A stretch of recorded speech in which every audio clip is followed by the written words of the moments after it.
Sa kadaghanan sa mga tao mga kaigsunan, kung para sa imo nga gihatag sa Ginoo, mahimo gyud na nga para sa imo. Kaya na mga kaigsunan, no, maghulat gyud ta sa gihatag nga giandam sa Ginoo. Kay na may giandam ang Ginoo sa ato ha. For example, nangayo ka sa Ginoo og motor. Oron sa nga gamit nila.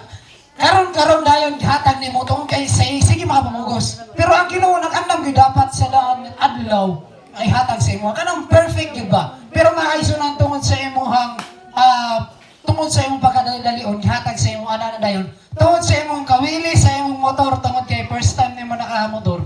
Nya motor ka adlaw Sabado, nabangga ka, nadisgrasya ka, perfect ba ang adlaw ang hatag sa Ginoo sa imo ha?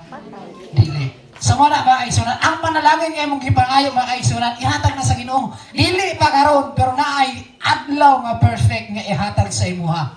Nga na ang gusto sa Ginoo mga kaisunan. Kinahanglan lang gyud nato ang paghulat. Kinahanglan gyud ta maghulat. Dili ta magmadali-dalion mga kaisunan. Kay tungod sa atong pagdadali bitaw nagyo isahay ang kita na madaot. Nga na mga kaisunan.